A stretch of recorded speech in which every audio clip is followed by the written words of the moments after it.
Welcome to the JB Media Digital Drop-In. This is Sarah, the JB Media Institute lead instructor.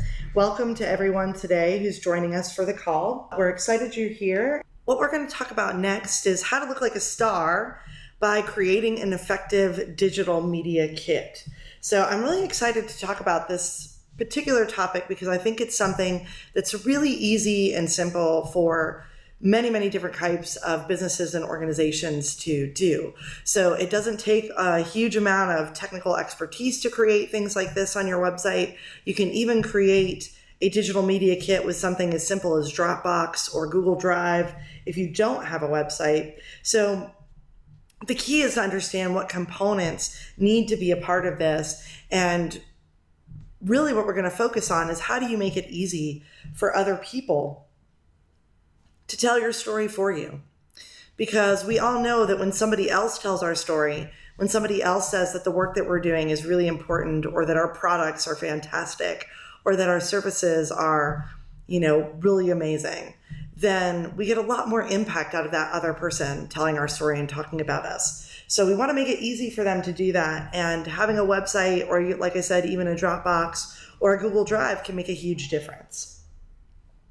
So what is an actual press kit? I wanted to just kind of lay the groundwork here because in the quote unquote old days, or maybe at the beginning of my career is really what I'm talking about.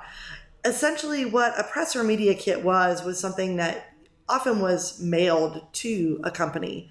It wasn't something that was available digitally. And since the inception of the internet, creating a media kit, a press kit, an EPK, which is electronic press kit. All of these kind of words were used interchangeably. Originally, they often meant different things, but today I think when we say a press kit or a media kit, what we mean is really a section of your website that provides information about a business or product. So, like I said, in the old days, it was really an information packet that got mailed to you. But in today's information age, it's really a collection of information that's available online that makes things easy to download and easy to read through and utilize, whether I'm writing for a blog or I'm writing for a print magazine or I'm reporting for a newspaper or even a television channel or a radio channel. And most press kits or media kits, to me, need to sort of function like a resume for your company. So you really are pitching to different influencers and media and journalists and reporters. You're pitching to them why your story is not only important, but especially why it matters to their audiences, why it matters to their viewers or their readers. And so it's incredibly important that the media kit is going to grab the reader's attention. So whoever's looking at it, you want it to be something that really entices them in to learn more about what you do. You want it to leave a lasting impression. So that's why we're going to talk about the importance of your media or press kit being multimedia, which means having more than just text inside of it, because sometimes you make a stronger impression if you have visuals and video content. And then you really want to generate enough interest that the reporter or journalist will potentially contact you in the future for more information. So again, the goal is for the press or media kit to make it really easy for other people to tell your story without even contacting you. But hopefully it'll leave such an impression and grab their attention so much that even if they don't have time right now, they will come back later for more information and consider writing a longer, more in-depth story or doing longer, more in-depth coverage about you. So there's a few main things that I think you have to consider as you're putting together your digital media kit. And there's sort of questions you can ask yourself, but I'll go over the components that you need to put together to kind of answer these questions. So the first question is, what is your purpose? And essentially inside of the part of your kit that answers this question, you're going to include your mission statement. And there's a local entrepreneur here in town, Jody Roden. She was the original founder of Short Street Cakes. And she talks about how your mission statement should motivate you and your staff. It should be a living and breathing statement. A living mission statement can guide your company culture and streamline your decision making. And you have to keep in mind that it's not a description of what you do, it's the guiding force behind it. So really putting together a strong mission statement and including it in your media kit will really provide a lot more depth about your organization or business. The next thing you want to include is your vision statement. So again, a mission and vision tend to go together. And I think the simplest way to think about it is that a mission statement answers the question, why does my business exist? And a vision statement answers the question, where do I see my business going? So your mission is really going to establish essentially what the purpose of the company is. And it's really going to, provide the direction of the company. But the vision is really going to illustrate how the company is going to move itself forward into the future and what it hopes to achieve. So these two things go together. And again, I think when you share this in your media kit, it provides some real depth about the character and the personality and the brand of your company or organization. And the last thing that will go into this area is your brand promise. And the brand promise is really your unique promise that you make to the people that you serve. So it's what makes you different, and it's what really allows you to show how you live the values of your brand. So again, your brand will incorporate lots of different things, the visuals, the colors, the text, the messaging. But the brand promise is really putting forward, this is what we agree to do for our customers, our clients, our donors, the people that we serve in our communities. And so when you put these three things together, like I said, you really establish a deeper vision and a deeper kind of meaning behind your company or organization. And I think this helps attract better journalists, better reporters, better bloggers, better influencers, because you're going to tap into a more emotional connection with them. And again, creating that emotional connection is what makes that lasting impression. It's what makes you memorable. So the next thing that your press kit needs to do is it needs to answer the question of who are you? So again, the components that will help identify who you really are as a business or as a company or a nonprofit. First is to talk about the leadership. So who's the founder, the business owner, the president, the CEO, the decision makers, right? Who are these people and why are they involved and how long have they been involved? And I see your question, Brandy, so I'm going to stop and get to that in just a moment. The next thing is, who are the team members? So who else is involved? Is it staff? Is it volunteers? Who else is kind of part of the team and keeps the business really going? Who else is committed to the values and committed to the brand promise besides just the leadership of the company? And then who are the customers and clients and donors? So what types of audiences and people come to you now and they pay you and they donate and they support and they buy? Who are these people? Talk a little bit about them. I'm going to share some examples at the end of this presentation of kits that are doing a really good job of this. But I think it's a key thing that sometimes people skip over. Who are your partners? So who else are you collaborating with? Who else are you partnering with that shares your values and your target audience? This again is going to answer that question of who are you? Who is your business or organization in the world?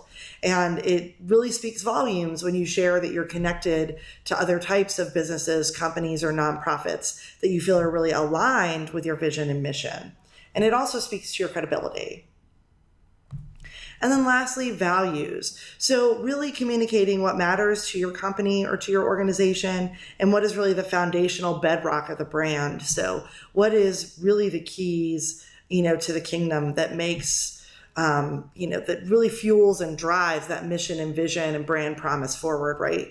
A lot of those things are all based on core values, or a company culture that's based on core values is something that you can really share. And it can really make you stand out from the competition.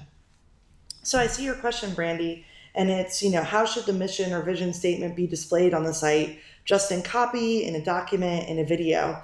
And so I'm going to show you some different examples at the end, but that's really up to you to be creative. I think there's real power in using things like video with, let's say, the CEO of a company talking about the mission and the vision of the company. I think there's a lot of power in doing something more visual where you have a photograph with the mission statement on it. But then you look at companies like Google, and their mission statement is just a very simple statement at the top of their about page. So really, as you build out your digital media kit and your website, whatever it is that's representing you online, I think you can get creative with this and display your mission and your vision in a lot of different ways. At JB Media Group, the agency, Justin's agency, they have their their core values basically right on the website. So the core values that are the bedrock of everything they do is an entire page on the website by itself. So, and I see your other question, and should who you are be included on About Us page as well as the media kit? So yes, as you build out your media kit, and again, we're going to look at examples of this at the end, essentially you'll see that a lot of media kits will connect into the About Us section. So there's definitely a lot of connections between those two areas of your website. Sometimes a media kit is actually located under the About Us section. So you want to make that area really easy to navigate and easy to use for the people that are visiting it. So the next part of a kit is, what are people saying about you? So you want to include things like media mentions and press coverage. So this could be digital clippings and links to different articles and press coverage that you've received. It could be screenshots of print media that you have been featured in, and it can include articles and interviews. And again, a lot of times you may have been featured in a podcast. You may have been interviewed on a local radio station. If they have links to that on their website, you can link over to their website and share that information. You can also request that they give you a copy so that you can display it on your own website. Also, with media mentions and press coverage, some organizations and businesses have a lot of these out there. So, you may not be able to put everything up there from all time, but pick out the best, strongest pieces that you think are the most valuable and provide the most credibility if you need to in the beginning. And over time, you can always continue to add to your kit. Next is awards and accolades. So if you're being recognized in your industry or your community for different things, include this. If you have badges or logos or graphics from different organizations and associations that have, really given you some big recognition, then include those. I've worked with a lot of people in the wedding industry. So when they're on Wedding Wire and The Knot and other things like that, they may have received awards, and we want to display that in the kit so people can see them. And then you want to include reviews and testimonials. So pull together a sampling of customer, client, donor feedback, and get their permission to let the press quote them and include them in an area of your press kit, so that it's very, very easy for somebody to source other people talking about the value of what you do. The next section of your press kit should really be talking about news and what's happening in your business or organization. So this is where you're going to include press releases. And this is going to be a lot of press releases that you've written and shared, and create an archive of these into the past so that people can see how many press releases you've been putting out over time. And press releases may seem a little antiquated, but it is a great way to reach out to journalists and reporters still and pitch them on an idea. And having a great press release on your website that you can link to is key, because most journalists and reporters do not want to receive attachments. So they don't want Word documents and things like that. They want to be able to click a link and read about the latest news and happenings at your organization or business. 2, you can lay out sort of story angles through press releases themselves and the headlines, or through just announcements on your blog or within your the pages of your website. So again, you may be using a number of different areas of your website to promote what's happening in your company, but make sure your press kit directs people there, right? So that they can easily understand what's happening right now and what are the most relevant story angles. Story angles also allow you to define your audiences and kind of share with the people that are looking at your kit from the media and the press, what types of people really care about your products, your services, your topics, and why do they care, right? Because the goal is, when you try to entice a reporter or journalist or blogger, what you have to sell them on is that your story is something their readers and their viewers are going to actually care about.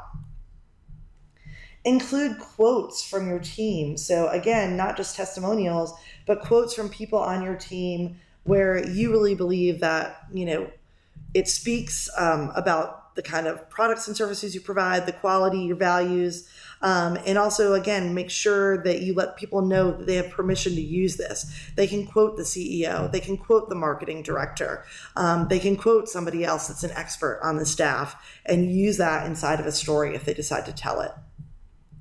And then finally, you are also going to have in your kit brand assets. And there's a few things that I think are really, really important. And so essentially you want to have low and high resolution logos. So this means that people that are writing and reporting and blogging and doing video on the web have low resolution stuff they can use that'll be easy and simple to have online. And that anybody coming from print or more traditional media will have high resolution logos that they can actually print if they would like to. So making those available is really important. Provide a few different versions. Have horizontal, have square, have things with the tagline and without the tagline. And the best file formats are going to be PNGs, JPEGs, and vector formats. So have a few different options. And again, we're going to look at examples in just a moment. Include some photographs that are also low and high resolution, and make sure that they're 1,000 pixels or bigger, because again, people can always reduce the size of an image, but it's very hard for them to increase the size. So giving them larger photos, both in high resolution and low resolution formats, is really important. JPEGs are typically going to be the best. And then web ready is 72 DPI and print is 300 DPI. So if you're requesting these things from a graphic designer, you're going to have to mention those details if you want high and low res. And then also keep in mind, have some photos of people and not just things or places. Sometimes when journalists and bloggers and other types of media come in, they'd love to see images of the people that are involved in your organization or business. So outline your brand guidelines and make sure that if you have a trademark, that you're making it clear how things need to be displayed. If you don't have a trademark, then there's not as much to worry about there, but keep that in mind because you want people to use your imagery and your logos correctly. You can also share color codes for your brand colors. You want to embed any video content that you have put up on YouTube or Vimeo and make it easy for them to watch those videos and gather a bunch of information. And then you want to go ahead and link to your social media accounts. So make sure you have icons and you link to different accounts and make it easy for people to connect with your social media and follow you on social media. So I've included some pro tips here. Everything must be in the cloud and everything should be downloadable. So use things like Dropbox or Google Drive or your own website. Track media mentions and downloads. So we talked about Google Analytics. Also use Google Alerts and BuzzSumo and tools like that to track when people are talking about you. And when you get new mentions and new coverage, make sure you update your kit.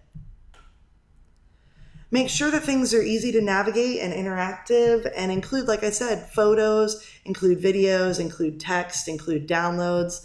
And again, this kind of goes back to the idea that you may have some things from your About Us section or your blog or other parts of your website, but make sure that you flow them into your media area, your press kit area, and make it easy for people to click the links and find what they need. If you're going to promote an event, make sure if people like from the media or the press want to attend, you give them a way to get information about that so that they can come and cover the live event. If you have sponsors, you can also include logos and links to their website and even get quotes from the sponsors about why they're involved. So especially for event promotions, you want to include sponsors. So I've included some different examples. We're going to look at one as we wrap up. But essentially, if you have any other questions, we have a couple minutes left and you can feel free to chat them in. But you'll be able to explore these on your own and take a look at them. The one that I want to just pull up here as we wrap up is essentially, let me just pull it up here, is the Gilbane Building Company. And you can see they just have basically a press kit area and it links to a number of things. But the reason I wanted to show you this, and hopefully, Brandy, this will give you some idea of how to be more creative, is they created this awesome at-a-glance infographic. And it really tells the history of the story, the mission, the vision. It talks about the leadership, their locations, and a lot of other information about them, the services they provide. So I really liked that they made this visual storytelling piece. You can also see that they've got awards and recognitions, things about their management team, their brochure, all their logo standards and their logos. So this is built right into the website. You can see they have an entire newsroom. So this newsroom connects in to their blog, to their white papers, their press releases, and then the press kit is sort of more of a informational piece. But all of these things, you can call them whatever you would like. media kit, press kit, newsroom, whatever types of information you would like to include, you want to build, like I said, a section of your website that can really support that. And yeah, Trey, I see that you really like the infographic, and I really like that as well. And so when it comes to infographics, yes, most of the time, graphic designers are the ones who are creating infographics, but you can definitely get some systems right now that will allow you to create simple things. They're usually paid software. They'll allow you to kind of have preset graphics. So I want to go ahead and just invite you to email me if you're interested in that. And I am absolutely glad to provide some information for you about systems that'll let you create your own graphics. So you can see here, this is my email. Please feel free to reach out to me, and I will send you some of that information. I don't have it at my fingertips right now. But again, most of the time, graphic designers are creating this stuff, but there's a lot of DIY ways that you can create cool visuals that'll help really make a lasting impression and make it easier for people to tell your story. We hope you all have really enjoyed today and gotten at least one great tidbit of how you can move forward with telling more powerful stories to your audiences. Thanks so much, and I hope to see you all again at the Digital Drop-In the future.